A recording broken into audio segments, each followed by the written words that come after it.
সব কিছুই মানুষের জানার অধিকার আছে।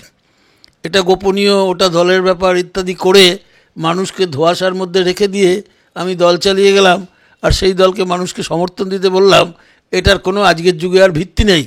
রাজনীতিতে যারা সমমনোভাবাপন্ন নয়, সংগঠনে একটা আপোষ হয়ে যাচ্ছে, এটার মধ্যে সততা নেই। খুব নির্দিষ্ট করে বলছি, দক্ষিণ চব্বিশ পরগনা জেলায় রাজনীতির ভাগাভাগি আমি পরিষ্কার জানি, সর্বশেষ পরিস্থিতিতেও জানি। সিপিআইএমের মতন বড় পার্টি, তাদের মধ্যে যদি এই সততার প্রশ্ন এসে যায়, এটা আমি বাইরে না বলুক, ও দলের ভেতরে নিশ্চয়ই কথা আসছে, কিন্তু শ্রমিকের সঙ্গে সঞ্জয় প্রধানের অ্যাডজাস্টমেন্ট রাজনীতিতে হয় না। আমরাও অস্ত্রশস্ত্র নিয়ে ঘুরেছি, আমরা তো কোনোদিন সমাজবিরোধী বলে পরিচিতি পাইনি।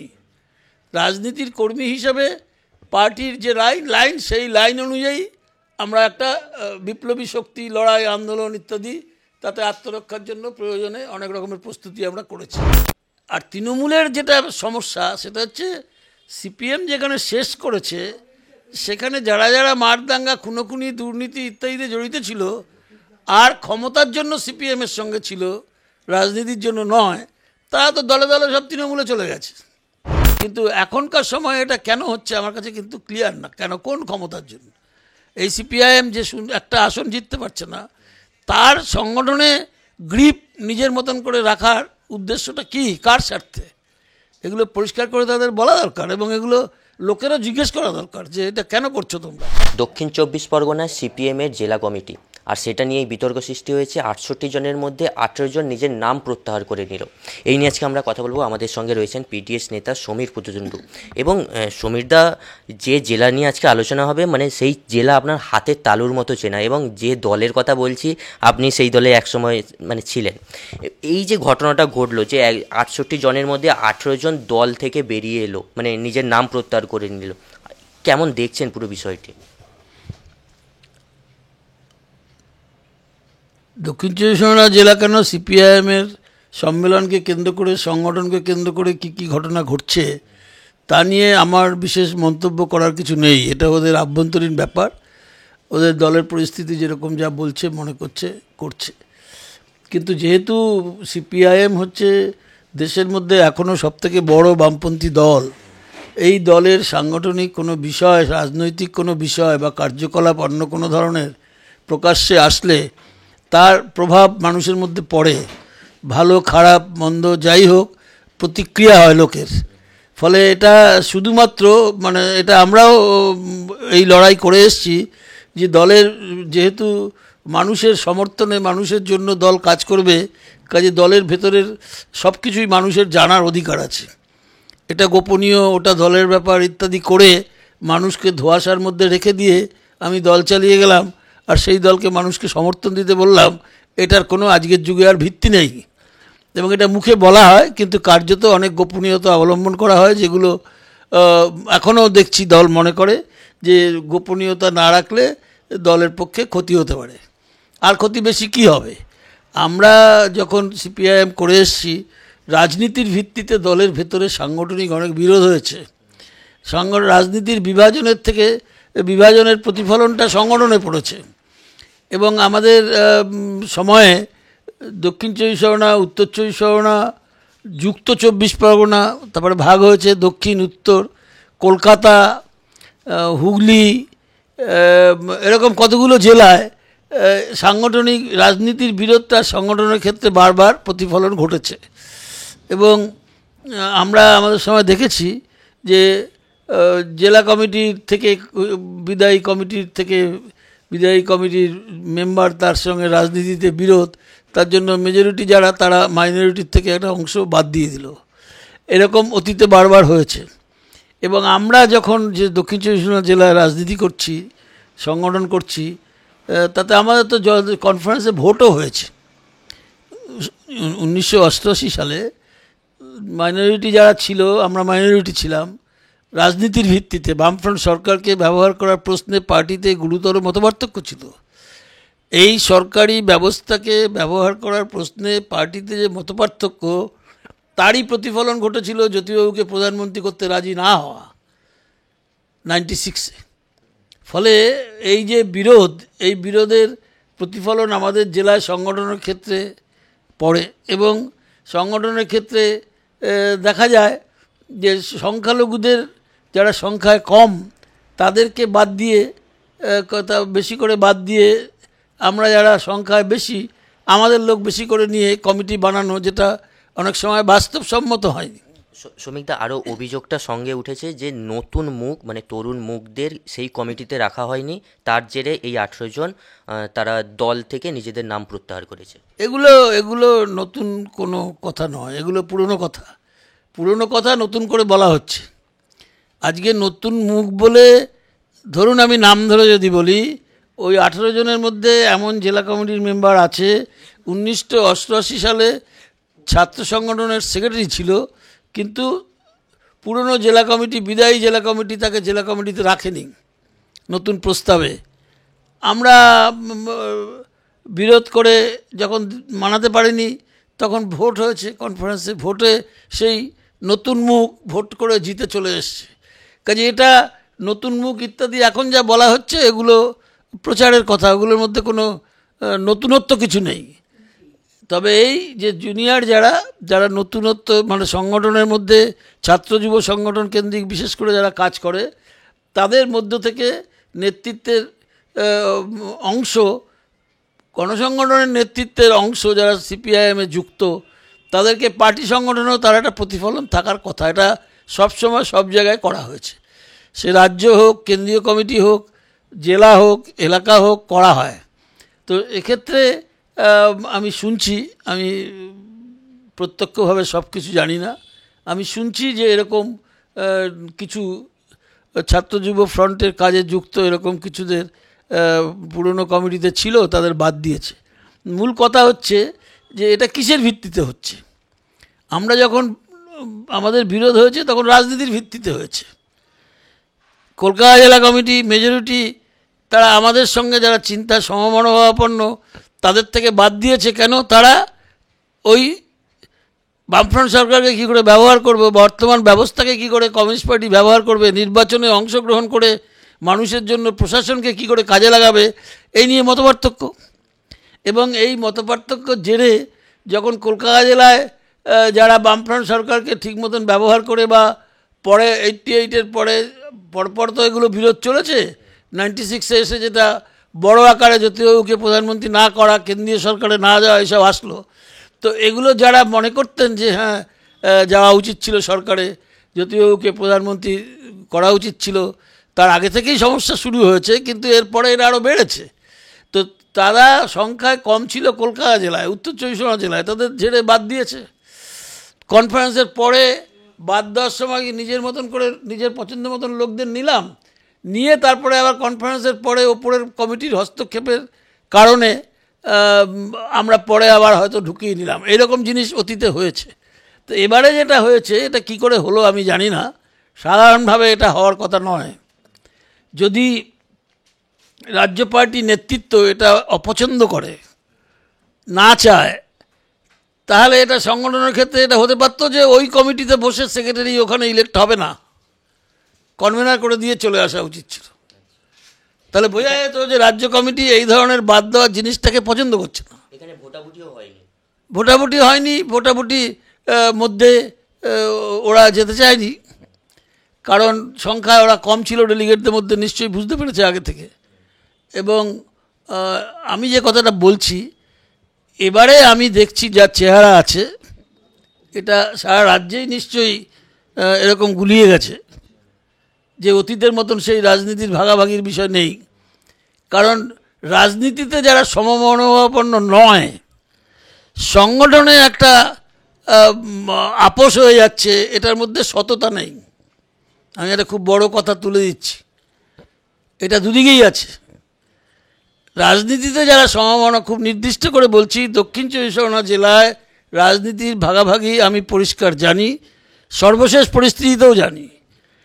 তাতে এভাগ ওভাগ আবার ভাগাভাগি করে দুদিকে মিলমিশ করে যেভাবে নতুন ভাগাভাগি বিভাজন তৈরি হয়েছে, এটার মধ্যে কোনো রাজনৈতিক সাংগঠনিক সততা আছে বলে আমি মনে করি না। এটা একটা খুব পরিষ্কার কথা, এবং এটা বামপন্থী আন্দোলনে আসার দরকার আছে।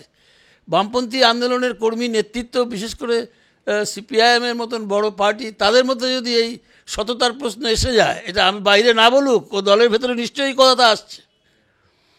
আমাদের ভাগাভাগি পরিষ্কার, আমি কারো নাম করছি না, তাতে পরিষ্কার ছিল যে রাজনীতির এই ভাগাভাগি বামফ্রন্ট সরকারের পক্ষে, বামফ্রন্ট সরকারকে ব্যবহার করার পক্ষে, আলটিমেটলি বর্তমান রাষ্ট্র ব্যবস্থার মধ্যে দাঁড়িয়ে, নির্বাচনী ব্যবস্থায় দাঁড়িয়ে নির্বাচনী ব্যবস্থাটাকে মানুষের স্বার্থে ব্যবহারের প্রশ্নে এটা আমরা পক্ষে আছি কি নেই। এক পক্ষ মনে করছে ব্যবহার করা যায় না, কাজে জ্যোতিবাবুকে প্রধানমন্ত্রী করে কী হবে, কাজ তো করতে পারবে না, এইসব যুক্তি দিয়েছে তখন। আর আরেক পক্ষ আমরা মনে করছি হ্যাঁ ব্যবহার করা যায়, কারণ পশ্চিমবাংলার এইটা ব্যবহার করেই ভূমি সংস্কার হয়েছে, খাস জমি, বেনামি জমি, ক্ষেতমজুরদের মধ্যে বিলি হয়েছে, পশ্চিমবাংলায় এখন জোরদার নেই। তাহলে তলায় শক্তিশালী কৃষক আন্দোলন, মাঝে একটা কৃষকের স্বার্থ রক্ষাকারী শক্তি রয়েছে, এরকম একটা প্রথমে যুক্তফ্রন্ট, তারপরে পরিষ্কার বামফ্রন্ট। তাহলে তারা উদ্বৃত্ত বেনামি জমি উদ্ধার করে কৃষককে দিচ্ছে। এই কাজটা কি ঝাড়খণ্ডে হয়েছে? এই কাজটা কি বিহারে হয়েছে? দেশের মধ্যে এই ধরনের কাজ 3টে রাজ্যে হয়েছে, কেরালায় হয়েছে, পশ্চিমবাংলায় হয়েছে, ত্রিপুরায় হয়েছে, বাকি রাজ্যগুলোতে হয়নি। তাহলে এই ব্যবস্থাকে ব্যবহার করে মানুষের স্বার্থে এত বড় একটা কাজ এখানে করা গেছে আইনের কাঠামোর মধ্যে দাঁড়িয়ে। তাহলে এখানে পঞ্চায়েতের ব্যবস্থাকে কেন্দ্র করে যে কাজ করা হয়েছে, এখানে ভোটের প্রশ্নে, এখানে প্রথম, এখানে 18 বছরের ভোট চালু হয়েছে বামফ্রন্ট আমলে। তাহলে এই ব্যবস্থার মধ্যে দাঁড়িয়ে অনেক কিছু করা যায়, আরও আমি বলতে চাচ্ছি না, আরও অনেক কিছু আছে। তো এই নিয়ে যে বিরোধ, আজকের দিনে দক্ষিণ 24 পরগনার চেহারাটা যা বাইরে এসছে, আমি যতটুকু খবর পেয়েছি, তাতে ওদের ভাগাভাগির মধ্যে কিন্তু তার ছাপ নেই।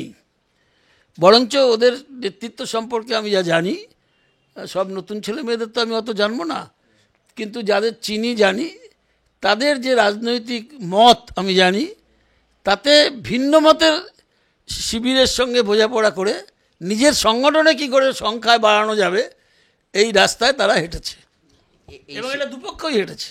এই শিবিরে কিন্তু দুটো নাম উঠে আসছে, এক হচ্ছে শ্রমিক লাহিড়ী বনাম সুজন চক্রবর্তী। এই বনাম শব্দটা বারবার ব্যবহার করা হচ্ছে, যে সুজন চক্রবর্তী বনাম শ্রমিক লাহিড়ী। আসল লড়াই তো শুধু এটা নয়, এটা আমাকে তুমি নাম বলতে বাধ্য করছো।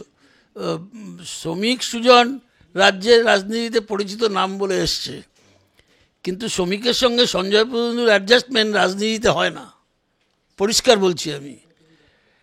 কান্তি গাঙ্গুলি সামনে নেই, কান্তি গাঙ্গুলির সঙ্গে যারা চলেন, চন্দনা ভৌমিক থেকে শুরু করে আরও, বা রাহুল ঘোষ সুজন এক শিবিরের লোক রাজনীতিতে, এক চিন্তার লোক। চন্দনা রাহুল এক চিন্তার লোক নয়, তাদের অ্যাডজাস্টমেন্ট হয় না। রতন বাগচি সেক্রেটারি হচ্ছে, তাকে সঞ্জয় প্রভু সমর্থন করছে। আমার পুরনো মিনিট স্কুলে আবার দেখলাম যে বজবজের কত ইস্যুতে, মহেশতলার কত ইস্যুতে কত ধরনের বিরোধের আলোচনা হয়েছে। আমি সেদিন মিনিট খুলছিলাম, দেখছিলাম যে এদের এই চেহারাটা কী ছিল। তাহলে এগুলো নতুন, এবং এগুলো সাংগঠনিক ক্ষেত্রে ঘটছে। কেন ঘটছে ওরা আরও বিস্তারিত বলতে পারবে, তবে আমি মনে করি এর মধ্যে কোনো সৎ উদ্দেশ্য নেই, মানুষের স্বার্থ রক্ষা করার কোনো উদ্দেশ্য নেই। নিজেদের গোষ্ঠীর সংকীর্ণ গোষ্ঠীগত শক্তির সমাবেশ এবং তার স্বার্থ রক্ষা করার জন্য এইগুলো। কিন্তু এটা যেটা ওরা করেছে, বা যতই ভেতরে চাপাচাপি করুক, বাইরে তো খবর চলে আসছেই, সমাজ মাধ্যমে তো দেখলাম অনেক চলে এসছে, এতে কিন্তু আরও ওদের ক্ষতি বেশি হবে। এটা আজকের দিনেও শুধু 24 পরগনা দক্ষিণের মধ্যে নেই, যেমন উত্তর 24 পরগনায় আমি খবর পাচ্ছি, এটাও দক্ষিণেও নিশ্চয়ই আছে, আমি সব জায়গায় সব কথা বলতে যাচ্ছি না। তাতে এক একটা কনফারেন্সে 200-250 পার্টি মেম্বার, হয়তো 150-200 মেম্বার হাজির। তার মানে মেম্বাররা হাজিরও হচ্ছে না, ইন্টারেস্ট পাচ্ছে না। যেমন সাধারণ ইলেকশনে অনেক ভোটার অ্যাবসেন্ট হয়, যে তারা দুই প্রধান বিরোধী পক্ষ, প্রধান পক্ষগুলোর যে ভোটের লড়াই, তার কোনোটাতে সমর্থন দিতে সমর্থন দিতে চায় না, ভোট দিতে চায় না। এখন তো নোটা এসে গেছে, কিন্তু আগে তো ছিল না। ফলে বিরাট সংখ্যক লোক ভোটার এখনও ভোট দিতে যায় না। এই যে কত পার্সেন্টেজ কম হয়, 50, 60, 70, তাহলে 30% লোক গেল না। তো নানান কারণে অসুবিধা যেতে পারে না, কিন্তু ভোট দিতে যেতে চায় না বলে গেল না, এরকমও আছে। তো এখানে দেখছি কনফারেন্সেই অ্যাবসেন্ট, পার্টি মেম্বার কনফারেন্সে অ্যাবসেন্ট। কিছু এমনি বিশেষ কারণে হতে পারে, কিন্তু এত সংখ্যা এটা অতীতে কখনো হয়নি। আমি বরানগরে খবর পেলাম, আমি বেলঘরিয়ায় খবর পেয়েছি, দমদমে খবর পেয়েছি, আরও বিভিন্ন জায়গায়। তেমনি নদিয়া জেলায় সম্ভবত ওরা সেক্রেটারি ইলেক্ট করতে পারেনি, বা করলেও শেষ পর্যন্ত হয়তো দুই পক্ষের এমন বিরোধ যে যারা দুই পক্ষের কোনো ঝামেলার মধ্যেই নেই, তার মানে সংগঠনে কোনো গুরুত্বপূর্ণ মানে দায়িত্বপূর্ণ যে কাজেরও নেই, এরকম কাউকে হয়তো দুই পক্ষ একমত হয়ে সেক্রেটারি করেছে শেষ পর্যন্ত। তো এরকম বিভিন্ন জেলাতেই এই প্রবলেম আছে। দক্ষিণের চেহারাটা দক্ষিণের মতন করে হয়েছে, উত্তরেরটা উত্তরের মতন, নদিয়ারটা নদিয়ার মতন, কলকাতারটা কলকাতার মতন। আরও হুগলি কিংবা হাওড়া বা অন্য জেলা, সেসব জায়গায় যা বিরোধ আছে তার নিজের নিজের জেলার চেহারা অনুযায়ী আছে। কিন্তু এখনকার সময় এটা একটা নতুন চিত্র, যখন দল হিসেবে নতুনভাবে সিপিআইএমের লিবারেশনকে ওরা আবার সঙ্গে পেয়েছে এবং সারা দেশে শুনলাম প্রোগ্রাম নিয়েছে 5টা বাম দল। তাহলে 5টা বাম দল ভিত্তিক প্রোগ্রাম করছে, সারা দেশ ভিত্তিক, রাজ্যে করছে। এখানে যে বামের বৃহত্তর জমায়েত ছিল সেটা তো ওরা নষ্ট করে দিয়েছে, কিন্তু তারপরেও সেটাকে গুটিয়ে আনা চেষ্টা করার পরিবর্তে নিজের দলকেই তারা দুর্বল করে দিচ্ছে। এটা আলটিমেটলি বাম আন্দোলনের পক্ষে ক্ষতিকারক হচ্ছে। আমরা তৃণমূলের নাম বললে বারবার আমরা গোষ্ঠীদ্বন্দ্ব তৃণমূলে দেখতে পাই, বিজেপিতে দেখতে পাই, বামফ্রন্টে মানে এই সিপিআইএমে গোষ্ঠীদ্বন্দ্ব প্রকাশ্যে এলো। এইরকম 18 জন দল থেকে মানে নিজের নাম প্রত্যাহার করছে। কোথাও কি মানে নিজেদের মধ্যেই ঠিকঠাক আর খাপ খাচ্ছে না? গোষ্ঠীদ্বন্দ্ব তো সিপিএমের কনফারেন্সকে কেন্দ্র করে মারামারি খুনোখুনি হওয়ার মতনও হয়েছে, সেগুলো তখনকার সময় পাবলিকলি এসছে। হ্যাঁ, সমাজবিরোধী প্রকৃতির লোকের জমায়েত সিপিআইএমের তলাতেও ছিল। আমরাও অস্ত্রশস্ত্র নিয়ে ঘুরেছি, আমরা তো কোনোদিন সমাজবিরোধী বলে পরিচিতি পাইনি। রাজনীতির কর্মী হিসাবে পার্টির যে লাইন সেই লাইন অনুযায়ী আমরা একটা বিপ্লবী শক্তি, লড়াই, আন্দোলন ইত্যাদি, তাতে আত্মরক্ষার জন্য প্রয়োজনে অনেক রকমের প্রস্তুতি আমরা করেছি। কিন্তু এখন যেটা হয়ে গেছে, এটা পরবর্তী সময়ে আমরা থাকার সময়ই হয়েছে, এটা এখন আরও নিশ্চয়ই বেড়েছে। আর তৃণমূলের যেটা সমস্যা সেটা হচ্ছে সিপিএম যেখানে শেষ করেছে সেখানে যারা যারা মারদাঙ্গা, খুনোখুনি, দুর্নীতি ইত্যাদিতে জড়িত ছিল আর ক্ষমতার জন্য সিপিএমের সঙ্গে ছিল, রাজনীতির জন্য নয়, তারা তো দলে দলে সব তৃণমূলে চলে গেছে।